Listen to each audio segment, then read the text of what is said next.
Neste vídeo, nós vamos falar sobre as leis do efeito fotoelétrico. Uh, Primeiro, vamos lá retroceder um pouco aqui e lembrar de um conceito que certamente já ouvimos falar nas nossas aulas de física. Esse é um conceito de eletricidade, concretamente a corrente elétrica. Eu quero definir a corrente elétrica porque é uma ideia muito importante para o entendimento das leis da emissão fotoelétrica. Então, nós definimos corrente elétrica como sendo o movimento ordenado de partículas eletrizadas, como os eletrões, por exemplo. E nós já dissemos que no vídeo passado, né, sobre o efeito fotónico, eletrões são retirados de superfícies metálicas e eles saem com uma certa velocidade. Esse movimento dos fotoeletrões cria uma corrente que neste caso particular é denominada de corrente fotoelétrica. Então, para se obter uma ideia mais completa sobre o fenômeno fotoelétrico, é necessário determinar de que é que depende a velocidade e o número de fotoeletrões emitidos. E foi nesta vertente em que a seguinte experiência, conhecida como experiência de Philipp Lenard, foi efetuada. E é importante salientar que a quantidade de fotoeletrões emitidos cresce na medida em que a intensidade da luz aumenta, a luz incidente aumenta. Vamos lá ver aqui um pouco sobre um pouco da experiência de Philipp Lenard para nós entendermos um pouco mais sobre o efeito fotoelétrico. Então, o que é que nós temos aqui? Nós temos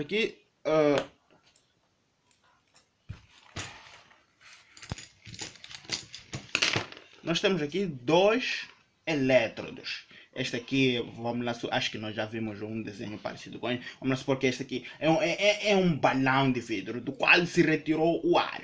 Então, o balão de vidro possui uma janela, esta janela, por onde passa a radiação para um dos elétrodos.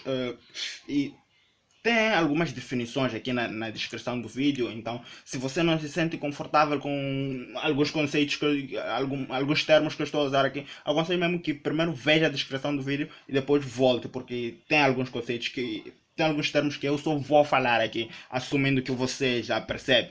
Então, a radiação, neste caso a luz, né? A luz é incidida aqui e pelo efeito fotoelétrico nós já sabemos que com a frequência certa alguns eletrões vão sair desta superfície e vão seguir para esta outra superfície. Então, ambos os elétrodos estão ligados a uma bateria. Esta aqui é uma bateria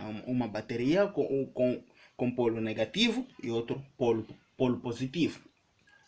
Então, a radiação que vem para este elétrodo do polo negativo faz com que eletrões saiam daqui com uma certa velocidade, criando a corrente fotoelétrica que eu mencionei antes. E a intensidade dessa corrente é medida por este amperímetro e a tensão ou a diferença de potencial é medida por este voltímetro. E ela pode ser ajustada, essa tensão pode ser ajustada por esse potenciômetro.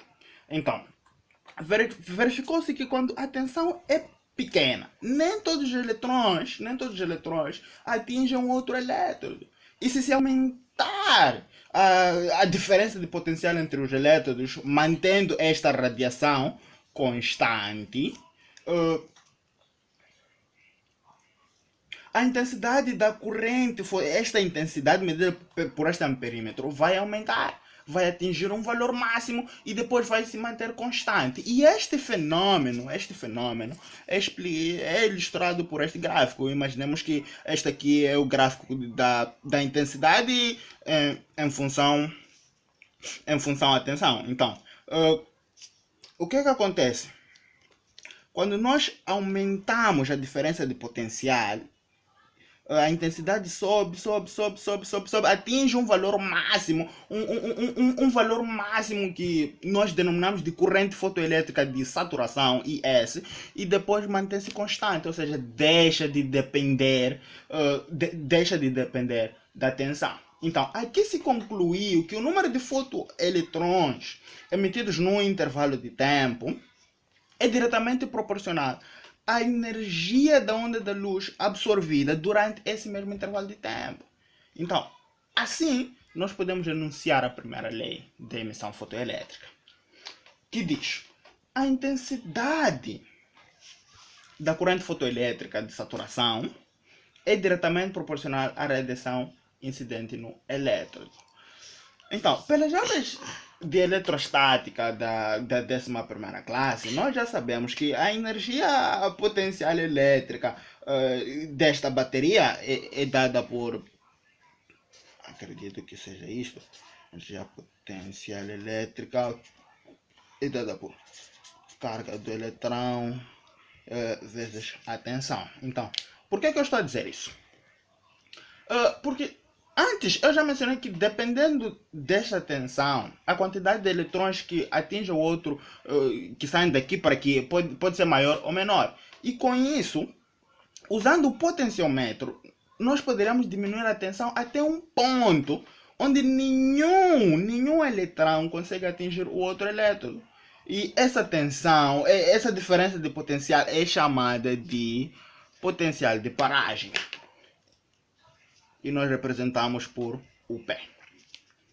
E neste ponto, a energia potencial elétrica é igual à energia cinética máxima, porque elas se anulam e a velocidade do fotoeletrão fica igual a zero. Então, se nós temos velocidade igual a zero, então nós temos energia cinética igual a zero. Nós podemos exprimir essas relações da seguinte maneira. Nós já sabemos que energia potencial elétrica é igual à carga do eletrão vezes U. Mas só que neste caso nós estamos a considerar o potencial de paragem, o P. Então vamos escrever aqui o P. Então, como eu disse que elas são iguais, então a energia potencial elétrica deve ser igual à energia cinética máxima neste potencial de paragem. E isto aqui nós conhecemos energia cinética máxima, nós já sabemos que é 1 sobre 2 massa velocidade ao quadrado máximo. Então, energia nós podemos igualar com esta aqui e vamos ter algo parecido com isto. Bom, como energia cinética máxima pode ser igual também a HF menos a função trabalho. Esta equação aqui nós podemos escrever da seguinte maneira: quantidade de eletrões vezes o potencial de paragem sendo igual a F menos a função trabalho. Essas são as relações que nós podemos obter. Então, das medições feitas para certa tensão, verificou-se que a energia cinética dos fotoeletrões varia se variar a frequência da radiação incidente. E deste modo nós podemos ter a segunda lei, que diz que a velocidade máxima,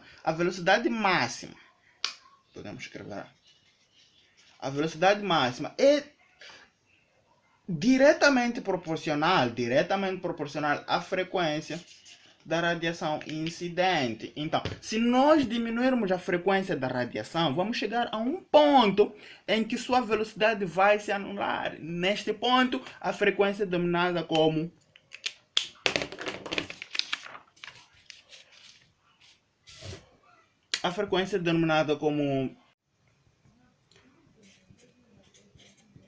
frequência limite, ou em alguns manuais preferem chamar isso aqui de limite vermelho.